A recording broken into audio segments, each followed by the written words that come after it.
This is Out Loud and Loud. Hey, John. Where are you coming from? Oh, I just got back from the gym and still Girl, slurping down. Yep. So I'm a little exhausted. How are you? what are you slurping down? Well, right now I'm slurping down a protein shake. You know. Did I tell you that I went to the physical therapist this week and I got cleared to go back to the gym and I'm stoked about it. I've been held back for a couple weeks. But I think all of this chatter is so awesome because today we have the pleasure of introducing our new friend, Sam Leicht, to tell us this awesome story of this journey that he's done for our community around fitness. And he's just going to dive in and we're going to get to have a fun time. And we're glad everybody's here, and especially you, Sam. What's going on? It's going great. Happy Friday. Ooh, happy Happy Friday. Friday. Right. Yeah. So, Sam, we would love for you to just introduce. Like, we know you actor, you're a fitness guru now. I would even put you in as influencer, like doing a lot of things on social. So, I'd love for you to just introduce yourself and what you're doing, and then we'll go from there. Yeah. Well, first of all, thanks for having me. I'm really excited to meet y'all and to get to know you a little bit better on this podcast. Uh, my name is Sam Leicht. I am based out of New York. I'm from Wisconsin, which I have to say feels like it's a pretty big part of my identity. As I get older, I'm like, wow, that actually was a very formative thing for me, I guess. But I went to school for music theater. I was an actor. I did a tour called The Lightning Thief, where we were on tour for about a year, and then we were on Broadway for a few months, and then the pandemic happened. And while I was an actor, I was personal training as my kind of survival job. I was never really good at the waiting tables thing. So uh, when the pandemic happened, I kind of decided that I wanted to go all into fitness instead of acting. I liked the autonomy of it. I liked getting to work with people one on one. But of course, that did mean that the business model was shifting a little bit with COVID. So took everything online. I was doing all the Mm-hmm. programming for my husband Jared and I, and I made an online fitness community. And I really did not set out for this to be a specifically queer thing, but that's what it really organically became in a really beautiful way. And I'd say the rest is history, but it's been 5 years of working on Pride Fit and creating a really incredible community. Um, we do some in-person events, but the main thing that we do is we have a fitness app that we're always kind of working to improve and to help people feel confident going to the gym or doing at-home workouts. Um, and it's been a really lovely experience. So, to all of our listeners, if you haven't done so already, Pride Fit in the App Store or the Play Store, go get it. It's fantastic. I've got it on my phone. You need to have it. Sam, it brings me to this question, and I'm curious. What was the specific moment then, right? What was the feeling that made you realize that our community, the queer community, needed, well, any community, right? Because you just mentioned that it wasn't specifically set out to be queer. So, what was the feeling in that moment that the fitness space needed Pride Fit? Tell us about it. I think I grew up very much not feeling comfortable at the gym, not feeling comfortable on my sports teams. And that really did lead to me going to college and feeling like I needed to look like Hugh Jackman to be on Broadway. And so I was working out every single day. I was eating 5,000 calories a day. Nothing was really working for me. And I found pretty quickly that that was not a unique experience to me, that a lot of queer people don't feel comfortable in the gym space, don't feel comfortable on these sports teams. Um, and I really didn't like that that felt like it limited people from feeling like they could be healthy. We don't have to go to the gym to be healthy, which is why we definitely focused on home gyms or home workouts to begin with. But then my ultimate goal kind of shifted into wanting to help people feel confident walking into the gym because it's not this place that is reserved for straight people. You should feel confident taking up space there, and you should feel confident because you've got the education to back it up. You know what you're doing because your coach has helped you with that. You know that your form is great. Um, and that is how we really encourage our members to take up space is to kind of say, hey, you've got all the data points, you have all the tools to feel confident here. Now I just need you to go out, do your workouts, do your thing. And you find that people at the gym really do kind of give you that respect when you put in the kind of legwork to build your skills there. I feel like I kind of missed your question a little bit, but honestly, I think that to go back to your your question, I think it is all around us that queer people need more specific guidance in the gym space. And it's not because our workouts are like gay. It's just because sometimes it's really hard to learn when you don't feel like you're with your people. I agree. So I started my fitness journey probably a year or two ago, got a trainer, because to your point, Sam, like when I walked into a gym, I stayed away from the weights because Yeah, I didn't have the confidence. I felt like there was a moment where people were staring at me and judging me.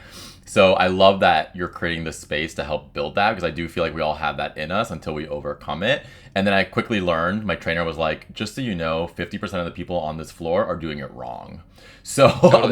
once I kind of learned that, understood that, I was just like, that changed the game. And so you actually mentioned at the beginning of like when you were growing up in sports and all of that stuff, and like the lack there of like, confidence, I guess, especially us being queer, and there's reasons why we have, we're so lack of confidence. But I think you've talked about historically like a little bit of the bullying, especially being a gay in sports. And I would just like to understand like how this all, from like growing up in childhood, especially in Wisconsin, like what did that feel like? How did that experience kind of shape your relationship now with like your body and your own self-worth?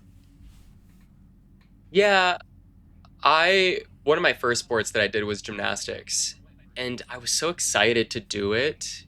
And I remember having a specific conversation with my mom in the car because I had a carpool with some of my best friends going to school every day. And I remember saying to her, "Don't tell them that I'm in gymnastics." And I don't think that I had the vernacular to say because gymnastics seems gay, but I do think that I knew that gymnastics was associated with this feminine type of sport. And all of my friends were playing baseball and soccer and that kind of thing. And so I think from a very, very early age, I must have been cognizant that I didn't want to appear gay.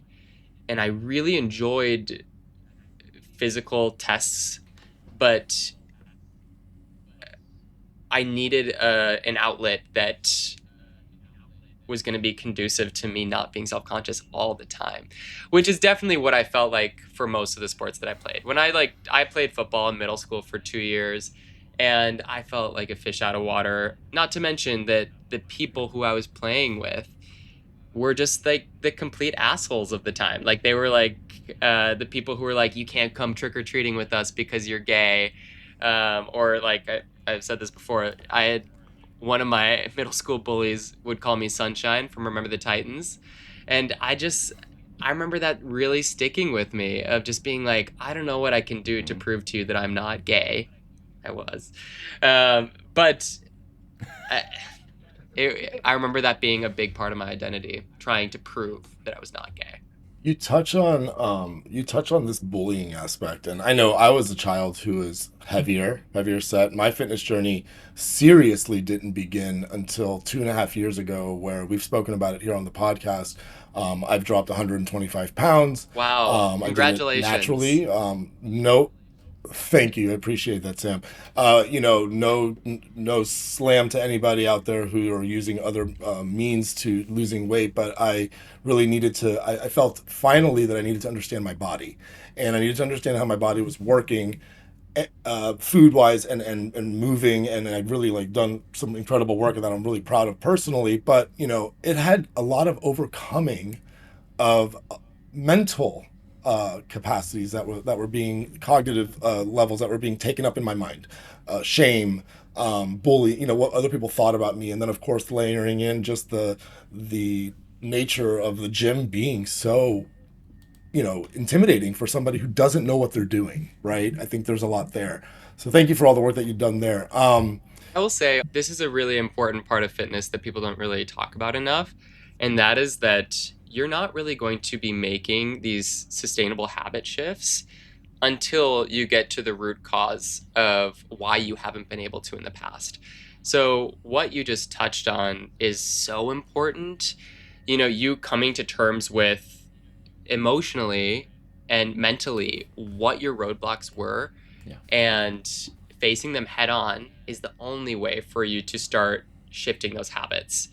There's no like other magic solution to this. It's not that you haven't found the right program yet. It's not that you haven't found the right diet. It's that you really need to be making that mindset shift. So it's really cool that you were able to do that. And I guess my question for you is what was the impetus? It was literally like a divorce. It felt like a Yeah. divorce. And I made a promise to myself the moment that I realized that I was now embarking on my journey solo, that the next decade wasn't going to look like the last, Mm. and that there were things that I had been putting off that I needed to address. And I was like right on the precipice of being 40. I was 2 years right out of turning 40. And so I assigned myself the Best Body by 40 campaign, started CrossFit, joined Orange Theory, and I guess now I'm going to be using. I downloaded and I did the onboarding for Pride Fit, Sam. I'll be honest, but I haven't paid you yet. So once I pay No, you, no, I will no. be in the app. And you know what I'll say? I mean, one of the ways that we try and really help our members is that you have a session when you start with your coach, and that is really about looking at that emotional roadblock. What is the root cause of why you haven't been able to make these shifts in the past? And then we have a separate call because we do think that it needs to be a separate call where you're meeting with me with other members where you're actually getting down to brass tacks. Like, what are the informational pieces that you actually just need to know about protein and about reps in reserve and when you're actually at the gym and like that kind of thing. But both pieces of those equations are so essential, but they do need to be kind of separate. We need to first have you chat with a coach about what that roadblock is. Hopefully, we can kind of get rid of some of that debris there, get rid of some of the roadblock, and then we can talk about the actual parts of fitness and nutrition that a lot of times are obscured on social media and that will end up being really beneficial for sustainable health. I kind of love where you start into looking at the emotional part of it first. Like, what are your blockers? Like, because some people just go right to the gym, and Yeah. then they ended up falling back into their trap because, to your point, they haven't unblocked. It's great to do it for 2 weeks straight, but that's not going to sustain. And I've been on my journey as well, and I lost not as much as John because John was a little heavier set for other reasons, but I lost I think like 30-35 pounds. But I had kids, and it was the Amazing. pandemic, and that thing too, and it was just finally saying like stop making excuses. Yeah. Yeah. That was my biggest blocker, was I found myself just making easy excuses and not holding myself accountable. um Yeah. I That's awesome. also I wanted to dig a little bit into your past because you talked about that you were acting and doing Broadway prior to the pandemic, and so like what's your relationship now with Broadway? Like, are you just taking stuff that you learned on the stage and applying it to being a fitness coach? Is there a part of you that wants to get back on stage? Like, where are you with these two kind of amazing careers, but kind of different careers? They're definitely different. And I love being a patron of the arts now. Uh, my husband's an actor. I love doing auditions with him. I love going to see shows with him. And I also very much enjoy not being an actor right now. And that's not to say that I will never do that again. I actually very much expect that I will do it again. But not at this point in my life. I'm very much enjoying just being a spectator. But I will say that, I've always kind of resented my music theater degree. I do think that, of course, there are benefits to it because working in the arts, I think one of the main benefits is that you are working to help other people see from another perspective that is not their own. And I think that having a queer owned business, that obviously is very important. We do a lot of advocacy in Pride Fit, just asking for equal rights and hopefully allowing for queer people to be able to, like we said, take up space at the gym, have accessibility to fitness and health. But then when we look at it, even in our community, I'm asking for people to take a different perspective. when it comes to making sustainable habits. Because I think that we've been ingrained with this diet culture, and we've been ingrained with how the gym is supposed to be. And very much like how a Broadway show is kind of asking you to question the way that you've always thought, we try and do the same thing at Pride Fit. I'm trying to make you question, why do you feel like you have to start a new diet again? Why do you feel like you have always been so averse to trying a CrossFit class or going to the gym? And so in that regard, I think that there's actually like a pretty strong correlation that I try and use, because I love that the theater can make people change their mind, and I hope that we can do the same thing with Pride Fit. The fact that you just drew that parallel, right, about the between theater and the mindsets there, I also find there to be this interesting intersection where you have like remained a public figure, right? So like on the stage, you're telling stories that are from times past, whereas now you're sort of in the moment, advocating, business owning, supporting community through Fitness Journey. I have to get a little private here. I'm curious. Being a public figure, like, you know, I'm sure you get a very interesting private inbox on Instagram. Yeah. I have to dig, and I have to ask, can you share with us like one of the most scandalous DMs you've ever gotten? You know what's so interesting? I'm sure being a public figure, you have to like. And I like. Sometimes I don't like talking about this because it makes me feel like a prude, but you know, I think over the past 10 years of being on social media, I have really run the gamut in terms of what I've put out there and what I've decided not to put out there. My first experience on social media was like doing photo shoots in New York with photographers and posting like pictures in my underwear, right? And very quickly, I was like, oh, this feels so great that these gay men are giving me validation. That's amazing. And then it shifts to people feeling like that means that they have access to you and they deserve some kind of access to you, like almost as if you posted the picture, you're asking for it, which is fine. I think that, you know, it's not how I would like it to be, but I see that that is the world that we live in. And it just made me very aware that if I don't want people to be sending me those messages or to be treating me that way, then the only thing I can control is what I put out there. And so that means that I really try and be positive on social media. I try not to be like deliberately argumentative or contrarian, even though there are tons of people's posts that I think are bullshit, and that, you know, people are really doing the low-hanging fruit with the progress pictures and like health hacks and stuff like that.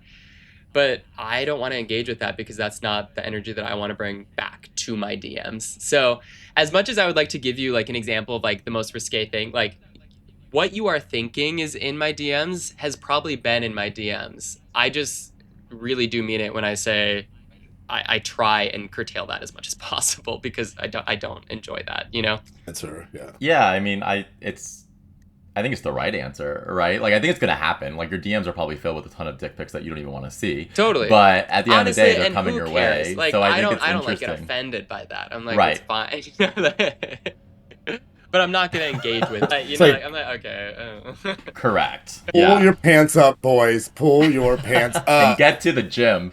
Get to the gym or get on your phones and download Pride Fit right now. That's so great. Sam, where can people follow you, find you? What's coming up that we can like make sure that we're telling everyone that's listening to this? Yeah, I mean, if you're in the tri-state area, we have live events all the time for Pride Fit, so definitely come to those. But like I said, the majority of what our Pride Fit team does is all virtual. So you can download Pride Fit in the App Store. You can find us on all social at Pride Fit. And yeah, definitely come meet a coach, get to know them. Hopefully that's a really good fit, and then they can help you build those sustainable habits. I'd love to have you as part of the community. Well, I know the next time I'm up there, me and Brian are going to book a run club, and we're going to be photographing it. No, I'm just kidding. We'll run. But speaking of which, I've got to run, Brian. And Sam, it was just excellent to see you today and meet you. Thank you for being here. It was so great meeting y'all. Thanks for having me. This was Out Loud and Laughing. We're available everywhere you get your podcasts. Spotify, Apple, YouTube, iHeart, or wherever.